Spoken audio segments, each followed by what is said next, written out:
আসসালামু আলাইকুম। আজকের ক্লাসে আমরা আলোচনা করব পরিমাপের ত্রুটি নিয়ে, যেটা আমার পঞ্চম পর্ব।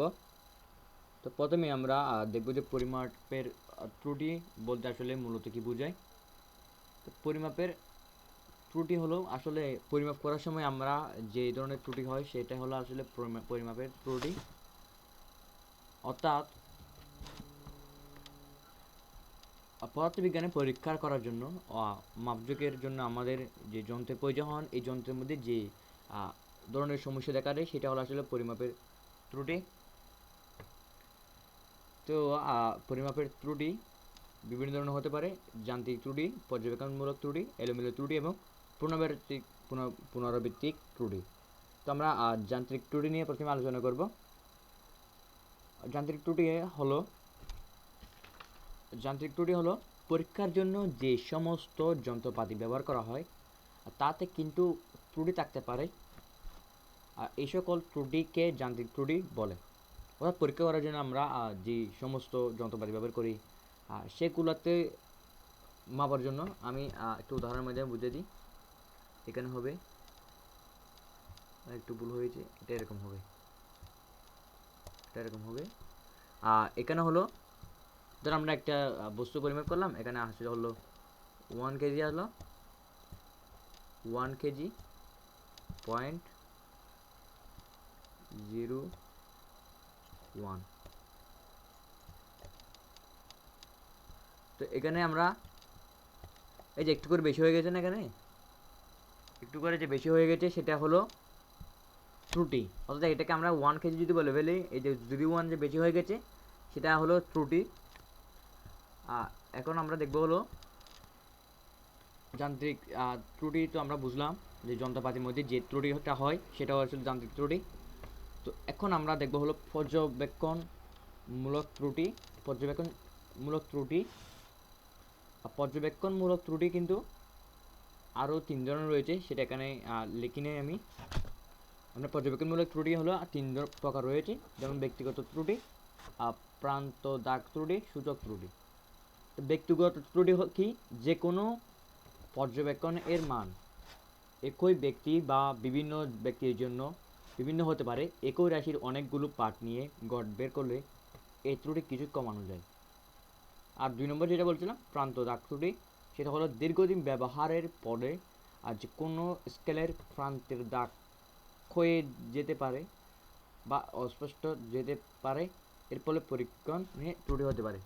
অর্থাৎ আমরা যদি ধরুন একটা স্কেল ব্যবহার করি, আমরা যেগুলা পরীক্ষার সময় ব্যবহার করি, ধর দেখলাম একটা স্কেল, তো স্কেলটা দীর্ঘদিন ব্যবহার করার ফলে এই যে ছোটো ছোটো দাগ, ছোটো ছোটো দাগগুলো কিন্তু মুছে যায়। এই মুছে যাওয়ার ফলে পরিমাপের সময় যে ত্রুটিটা হয় সেই ত্রুটির কথা এখানে প্রান্ত দাগ ত্রুটি বলা হয়েছে।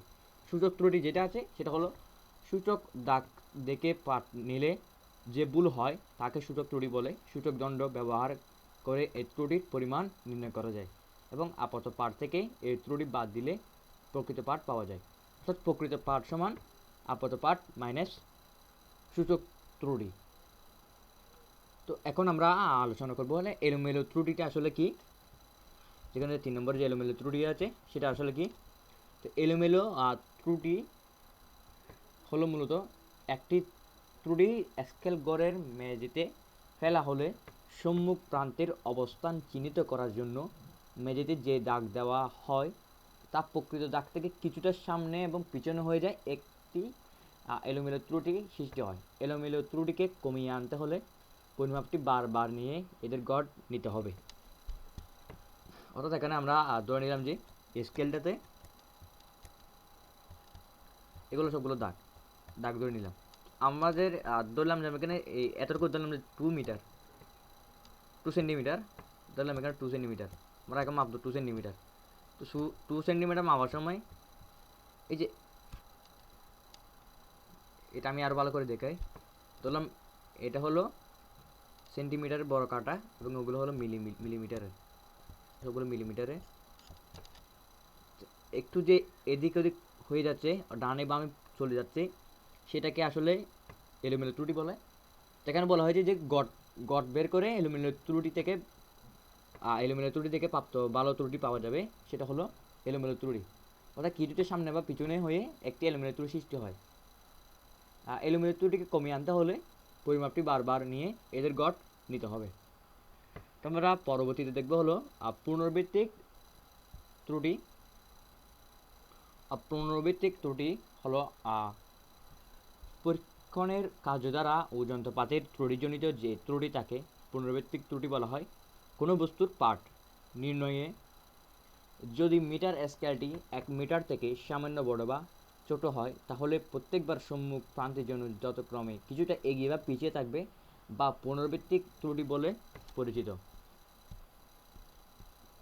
পুনরাবৃত্তিক ত্রুটি বলে পরিচিত। তো পুনরাবৃত্তিক ত্রুটি নির্ণয় করতে হলে যন্ত্রপাতি বা ও কার্য দ্বারাকে বারবার যাচাই করতে হবে। অর্থাৎ ধরলাম আমরা একটা আবার এটি আঁকি, স্কেল আঁকলাম। এই স্কেলটা ভালোভাবে হয় নাই, এমনি বোঝার জন্য হবে। এই স্কেলটা যদি 10 সেন্টিমিটার হয়, স্কেলটা যদি 10 সেন্টিমিটার হয়, তাহলে ধরলাম এটা 10 সেন্টিমিটার হয়েছে। এখন যে কোম্পানি এই 10 সেন্টিমিটারটা বানিয়েছে, সে কোম্পানি যদি একটু আগ পিচ করে পেলে, তখন সেটাকে আমরা বলবো পুনরাবৃত্তিক ত্রুটি। এখন আমরা দেখবো হলো যান্ত্রিক ত্রুটি। তো যান্ত্রিক ত্রুটি 3 প্রকার: শূন্য ত্রুটি, পিছর ত্রুটি, লেভেল ত্রুটি।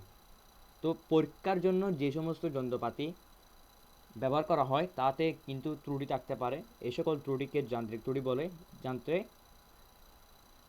যেসব ত্রুটি হয়, 1 নম্বরে রয়েছে শূন্য ত্রুটি। Vernier scale, slide caliper, screw gauge ও স্প্রোমিটার প্রধান স্কেলের শূন্য দাগ যদি বার্নিয়ার বা বৃত্তাকার স্কেলের শূন্য দাগের সাথে না মিলে, তাহলে এ ধরনের ত্রুটি দেখা যায়। অর্থাৎ যে আমরা বলেছিলাম না, স্কেলের 10 সেন্টিমিটার থেকে 1 সেন্টিমিটার যদি এই পাশে হয়ে যায়, সেটা যদি বার্নিয়ার স্কেল বা ক্যালিপার স্ক্রু গজ হয়ে যায়, তখন সেটাকে আমরা শূন্য ত্রুটি বলবো। এবং পিছর ত্রুটি হলো যে সকল ত্রুটি যন্ত্রের স্ক্রু, নাট ইত্যাদির নীতির উপর ভিত্তি করে তৈরি, সেই সকল যন্ত্র একটু পুরনো হলেই সাধারণত এই ধরনের ত্রুটি দেখা যায়। অর্থাৎ একটু জামার বলে না, এই লোহার মধ্যে যে মরিচা পড়ে যায়, সেটার কারণে যে ত্রুটি হয়, সেই যন্ত্রে যদি, অর্থাৎ আমরা পিছর ত্রুটি যে যন্ত্র ব্যবহার করব, সেই যন্ত্রে যদি জামার লোহার মধ্যে যে মরিচার ফলে যে ত্রুটি হবে, সেটা হবে পিছর ত্রুটি। এবং সর্বশেষ যেটা ত্রুটি রয়েছে, লেভেল ত্রুটি। নিক্তি, ট্যানজেন্ট, গ্যালভ্যানোমিটার, বিক্ষেপী, চৌম্বক মাপক ইত্যাদি যন্ত্রকে ঠিকমতো অনুভূমিক করে না নিলে পার্টিনয় ভুল হয়। লেভেলিং স্ক্রুর সাহায্যে যন্ত্রগুলো লেভেল করে নিতে হয়। তো এই ছিল এই পর্যন্ত আজকের ক্লাসটি এখানে শেষ করছি। আসসালামু আলাইকুম।